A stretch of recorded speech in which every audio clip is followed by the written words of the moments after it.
Olá, terça-feira, 16 de agosto de 2022. Eu sou Sérgio Costa e este é o Câmara Rio Notícias, segunda edição, que hoje tem os seguintes destaques. Vereadores do Rio derrubam veto da Prefeitura e lei que prevê a contratação prioritária de pessoas com deficiência vai ser promulgada pela presidência da Câmara do Rio. Começa a propaganda eleitoral e candidatos já podem pedir votos.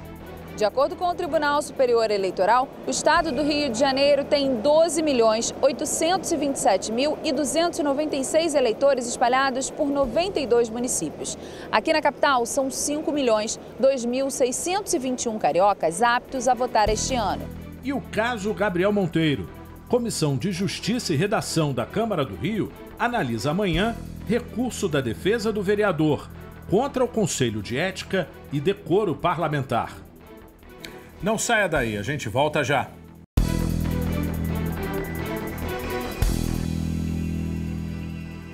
A gente começa essa edição falando da sessão plenária desta terça-feira no Legislativo Carioca, que foi marcada pela derrubada de vetos da Prefeitura do Rio a projetos aprovados na Câmara Municipal. Entre os vetos está o que declara como bem cultural de natureza imaterial a roda de choro que acontece semanalmente no bairro de Laranjeiras. A repórter Simone Braga acompanhou.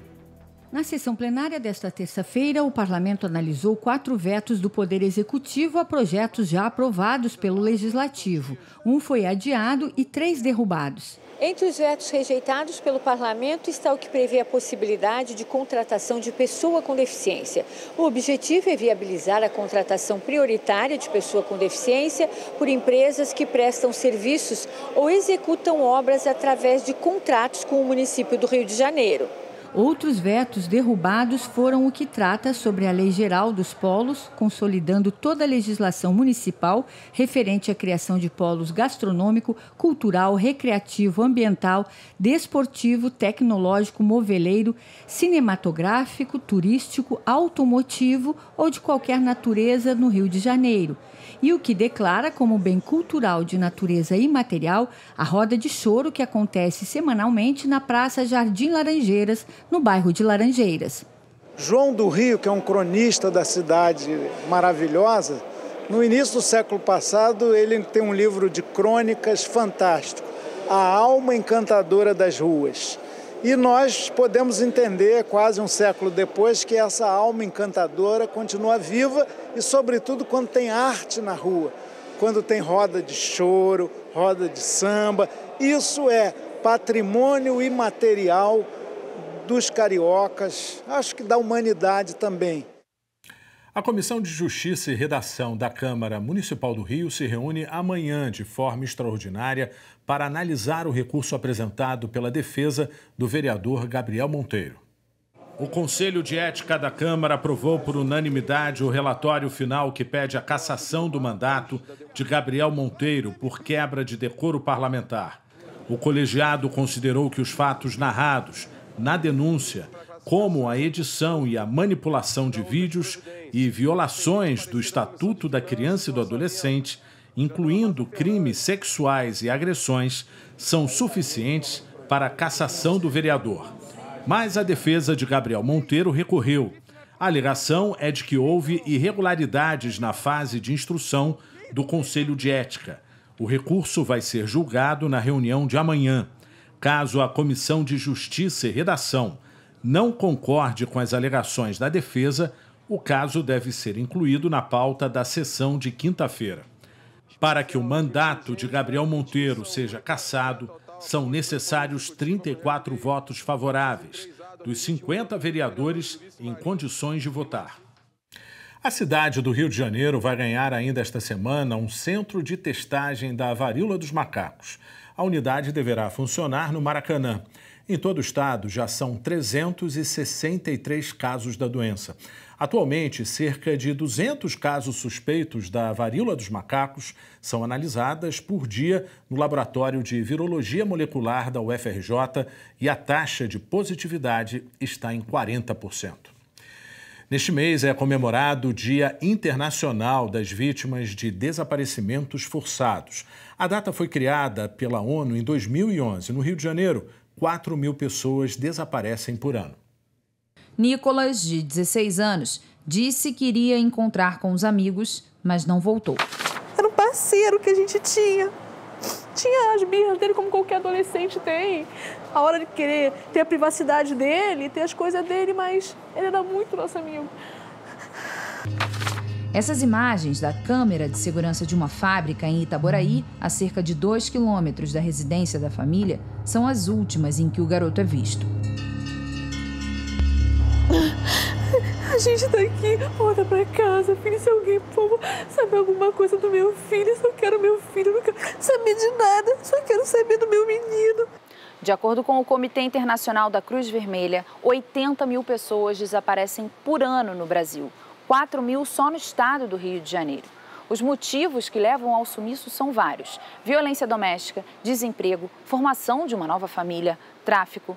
A maioria das pessoas cujo paradeiro é desconhecido é formada por homens com idades entre 28 e 45 anos. Priscila Belfort, irmã do lutador de MMA Vitor Belfort, tinha 28 anos quando saiu na hora do almoço do trabalho no centro da cidade. Eu tenho uma filha desaparecida desde 2004. Ela desapareceu no dia 9 de janeiro. Ela, aqui no centro mesmo, que foi a última vez que alguém a viu, foi na hora do almoço que ela saiu do trabalho dela. Ao longo desses 18 anos, Jovita conheceu grupos de mães mobilizadas pelo tema e de uma dessas vítimas passou a também atender outras famílias na mesma situação. Infelizmente, né, a gente mexe com dor, né? Muita dor, mas dentro dessa dor a gente tem alegria de encontrar. Diferentemente do que muita gente pensa, a investigação do sumiço de crianças e adolescentes deve ser realizada imediatamente após a notificação dos órgãos competentes. Não é necessário aguardar 24 horas para a procura ter início. O SOS Criança, programa da Fundação para a Infância e Adolescência, a FIA, já existe há 26 anos e recebe as demandas de desaparecidos encaminhadas pelas delegacias onde são feitos os boletins de ocorrência, pela Delegacia de Paradeiros, conselhos tutelares ou até diretamente por meio dos familiares. A gente procura entender um pouquinho a dinâmica dessa família, né? A gente sabe que o nosso percentual maior é de conflito familiar, fuga, né, de adolescente, que aí depois de um determinado período a gente acaba localizando, às vezes eles acabam voltando para casa, né? Então a gente tenta entender essa dinâmica familiar, o que está acontecendo com essa família, a ponto desse adolescente vir a fugir, e aí a gente trabalha toda essa questão, faz os encaminhamentos para a rede, no caso para fazer acompanhamento psicológico, né, acompanhamento médico se for necessário. Provavelmente esse foi o caso da filha de Andréia, de 15 anos. As duas vinham se desentendendo desde que a adolescente contou sobre sua homossexualidade. A Issa disse que iria a um templo religioso e não voltou mais. Dessa vez ela saiu, falou que ia no centro e não voltou mais. Ela nunca ficou fora de casa, nunca dormiu. Que se me falasse, mãe, tô indo ali. Isso que tá me encabulando na minha cabeça, entendeu? Porque às vezes eu penso que ela tá bem, às vezes eu penso que ela não tá bem. Mas eu não tô perdendo minha esperança, não. Tô tentando achar força de onde que eu não tenho para tentar encontrar ela e ajuda, né? Porque agora preciso só de ajuda. Porque eu correr atrás dela, não tenho mais onde correr. A mãe só quer entender o que houve. Não sei, às vezes eu acho que ela tá presa em algum lugar, que alguém tá segurando ela. Mas às vezes eu acho que pirou a cabeça, tá com alguma namoradinha e não quer voltar para casa, mas muito tempo já, um mês. Se ela tivesse com alguma namoradinha, ela já tinha vindo falar comigo. Olha, a política mais importante para prevenir desaparecimento é uma boa política documental. Então, é por isso que o Ministério Público, toda vez que fala de desaparecimento, né, ao perceber, ao conseguir alcançar uma maturidade em relação ao quanto é indissociável um tema do outro, desaparecimento e documentação, nós entendemos que esse é o primeiro tema.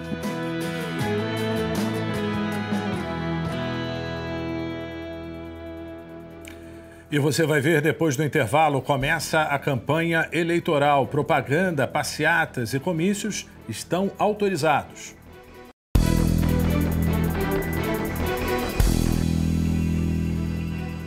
Esta terça-feira marcou o início da campanha eleitoral no país. A propaganda está liberada nas ruas e na internet. No Rio de Janeiro, são mais de 2.500 candidaturas. O período que se inicia agora apresenta características específicas do momento político que o país atravessa. Uma extrema polarização em que determinados grupos se atacam, às vezes têm motivos muito específicos para se atacar, com base em ideologias que o cidadão, de fato, não compreende do que se trata, grupos chamando outros de comunistas, socialistas ou fascistas, nazistas, com medo do que pode vir a acontecer em relação à economia, em relação à agressividade, à violência pública, de um modo geral. De acordo com o Tribunal Superior Eleitoral, o estado do Rio de Janeiro tem 12.827.296 eleitores espalhados por 92 municípios. Aqui na capital são 5.002.621 cariocas aptos a votar este ano.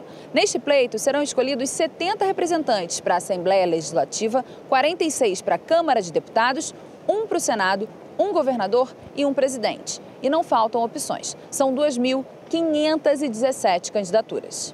Até às 10 horas da noite do dia 1º de outubro, véspera das eleições, os candidatos podem veicular propagandas, anúncios, distribuir folhetos e realizar outras ações de divulgação.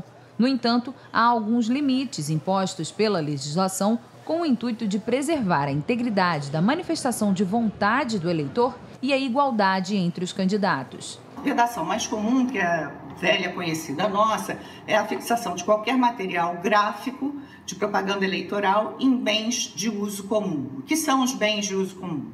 São os bens públicos, os bens que estão na rua, a rua é pública. Então, as árvores, postes, fachadas de prédio público, hidrante, estátuas, monumentos, tudo isso é considerado bem público e não podem receber qualquer tipo de afixação de material de propaganda. Artistas podem declarar a intenção de voto individualmente, mas não realizar shows para campanhas presencialmente ou por meio virtual. Os comícios, que são os famosos palanques, são permitidos, chamando atenção, no entanto, que o showmício, contratar artistas ou ter artistas simpatizantes que, além do palanque, animem o palanque através de show, isso não é permitido.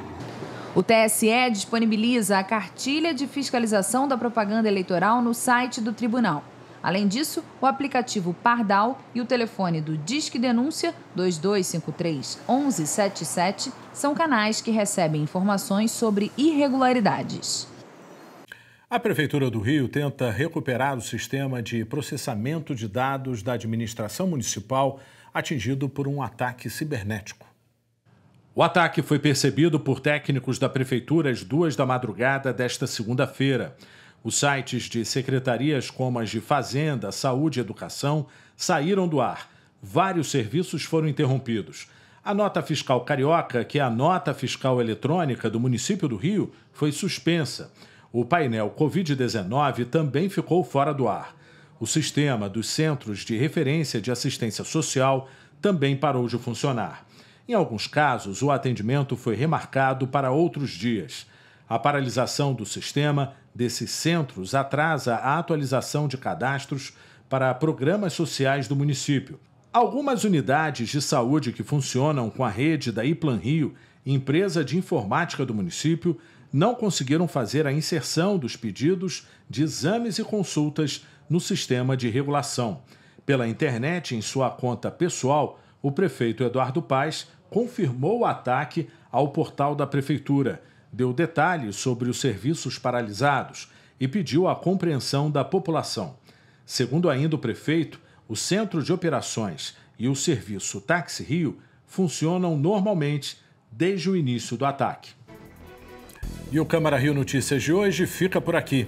Acompanhe o que acontece no Legislativo Carioca em Câmara.rio e nas nossas redes sociais em @CâmaraRio. O conteúdo da nossa programação também está disponível em podcasts que você pode escutar na sua plataforma de áudio preferida. A seguir, você assiste ao programa Câmara Rio Debate, hoje discutindo o crescimento da população idosa no Brasil. Obrigado pela companhia e até amanhã.